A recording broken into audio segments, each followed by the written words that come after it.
मानस श्रृंखला में आज का विषय मन और असाध्य रोग भाग 2। अंतःस्रावी ग्रंथियां। हमारे शरीर में कई ग्रंथियां हैं।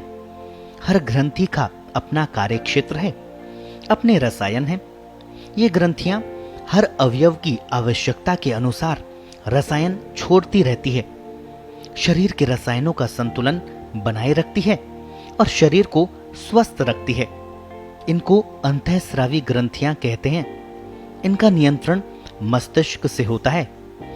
हम ग्रंथियों को समझ सकते हैं, इनसे निकलने वाले रसायनों को समझ सकते हैं, किंतु मस्तिष्क के साथ होने वाले इनके आदान प्रदान को पूरी तरह नहीं समझ पाते। यूं तो मस्तिष्क का भी नियंत्रण विभिन्न ऊर्जाओं द्वारा ही किया जाता है। ये ऊर्जाएं मन से प्राप्त होती है, हमारे मस्तिष्क में चलने वाले विचारों से प्राप्त होती है। मन के भावों से विचार बदलते हैं। मन पर इच्छा, स्मृति और कल्पनाओं का प्रभाव भी पड़ता है, जो हमारे विचारों को प्रभावित करता है। ये सारा क्षेत्र सूक्ष्म ऊर्जा का क्षेत्र है, सूक्ष्म शरीर का क्षेत्र है, प्राण क्रिया का क्षेत्र है।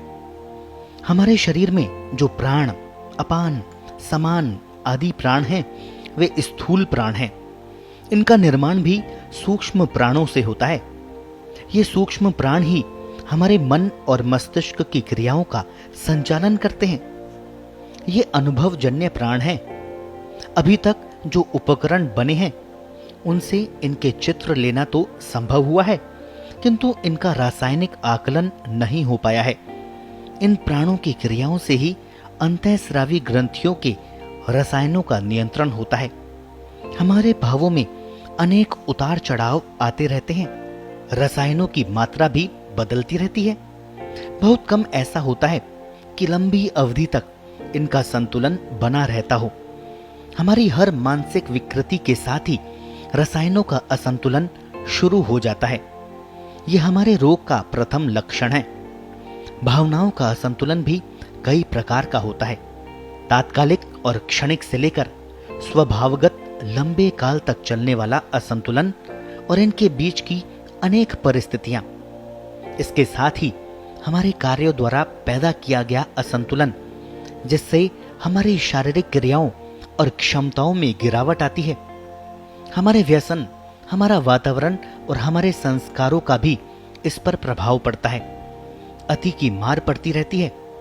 अति भोजन, अति निद्रा, अति भाषण, अति मैथुन, अति तनाव आदि सभी तो हमें प्रभावित करते रहते हैं। हमारे तात्कालिक लक्षण तो कुछ देर ही प्रभाव दिखाते हैं, किंतु हमारी प्रसन्नता, क्रोध, क्षोभ आदि अनेक रूपों में दिन भर आते जाते हैं। कभी मन नहीं लगता, कभी भूख बंद हो जाती है, तो कभी नींद उड़ जाती है, पर अगले दिन फिर से सब कुछ सामान्य हो जाता है। लंबे काल तक बना रहने वाला वैचारिक और भावनात्मक असंतुलन गहरा प्रभाव दिखाता है। जैसे बंद पड़े मकान में मिट्टी की परतें एक के ऊपर एक जमती चली जाती है, ठीक उसी प्रकार शरीर में अलग अलग अवयवों में रोगों के लक्षण बढ़ते चले जाते हैं। ये परिवर्तन सूक्ष्म होने के कारण हमारे स्थूल चिंतन की पकड़ में नहीं आते। हमारी पकड़ में आने तक देर हो चुकी होती है।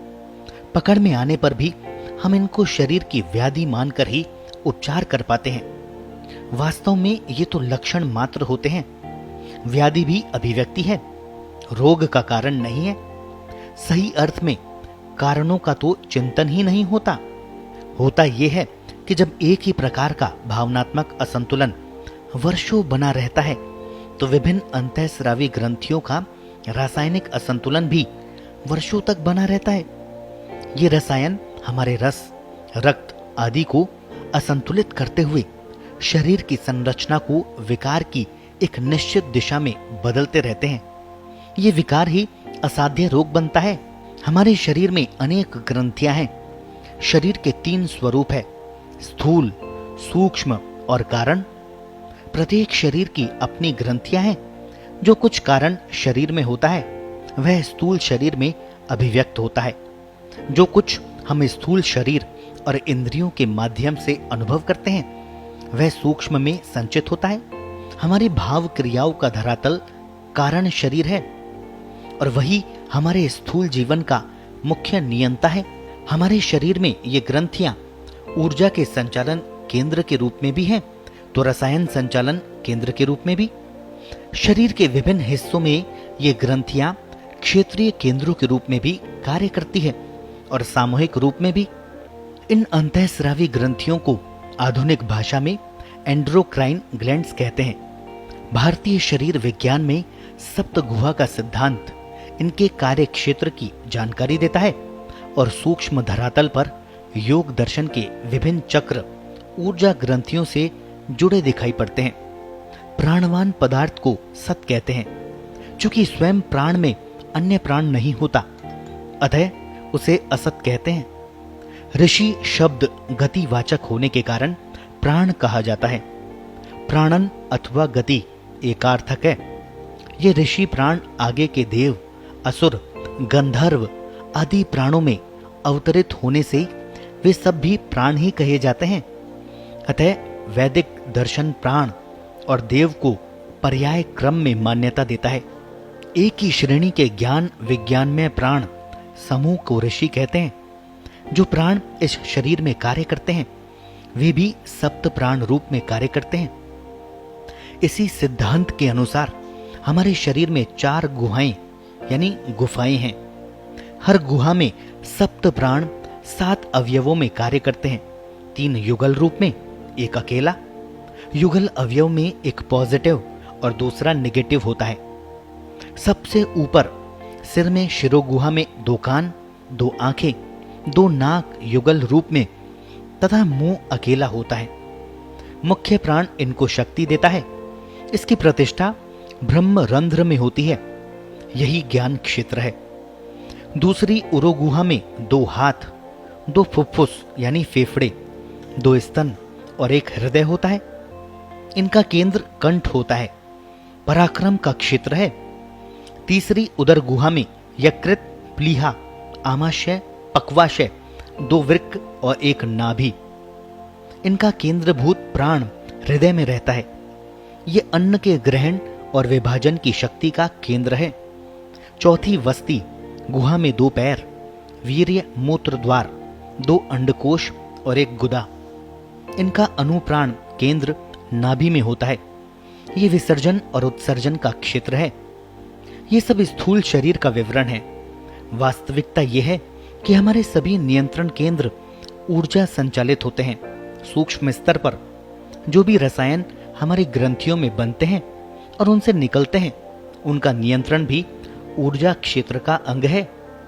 इस दृष्टि से हम विचार करें तो हमारे शरीर में विभिन्न चक्रों की अवधारणा और आधुनिक चिकित्सा विज्ञान की ग्रंथियों की अवधारणा समानांतर ही दिखाई पड़ती है।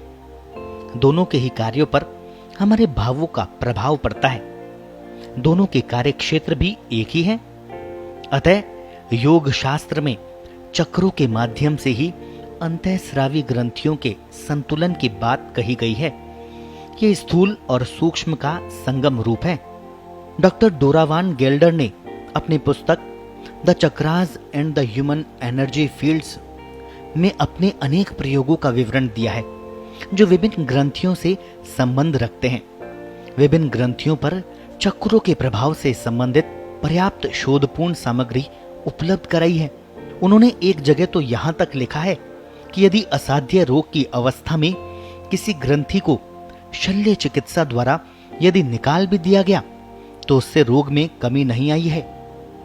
इसके उन्होंने अनेक मरीजों के उदाहरण दिए हैं। लगभग सभी ग्रंथियों से संबंधित उदाहरण दिए हैं। उनका स्पष्ट मानना है कि रोगों का मूल कारण भावनात्मक स्तर पर होता है। अतः जब तक उसमें परिवर्तन नहीं आता, आरोग्य लाभ नहीं मिल सकता। व्यक्ति अनेक धरातलों पर जीता है। शारीरिक, मानसिक, बौद्धिक और आत्मिक धरातलों पर जीता है। अतः रोग भी अलग अलग धरातलों पर प्रकट होते हैं। एक धरातल से दूसरे धरातल में आते जाते हैं, किंतु अभिव्यक्ति सभी रोगों की शरीर के माध्यम से ही होती है। पकड़ में केवल शरीर ही आता है। सभी रोगों को शरीर से संबंधित मान लेना भारी भूल होगी। व्यवहार में तो सभी धरातल एक दूसरे से जुड़े हुए भी हैं, अतः सभी प्रकार के रोग समय और परिस्थितियों के अनुरूप अपना स्वभाव और धरातल भी बदल सकते हैं। शरीर के असाध्य रोग मन, बुद्धि, आत्मा या अहम को भी प्रभावित करते हैं, तो दूसरी ओर मन, बुद्धि और आत्मा के रोग शरीर की ओर ही आते हैं। भय, चिंता, क्रोध, लोभ आदि वृत्तियां अनेक रोगों की कारक हैं। ये शरीर के गुण नहीं हैं, अपितु विकृति के कारण भी बनते हैं और बुढ़ापे को आमंत्रण भी देते हैं। कर्मजा दोषजा, कर्म दोषजाश चरुज स्त्रिदा, शामयंती नौषधई धर्मेणेव शामयंती कर्मजा। अर्थात रोग कर्म से, दोषों से या मिश्रित रूप से होते हैं। दोषों के रोगों को उपचार से ठीक कर सकते हैं। कर्मों से उत्पन्न रोगों के उपाय आध्यात्मिक ही हैं। प्रायश्चित, मंत्र इत्यादि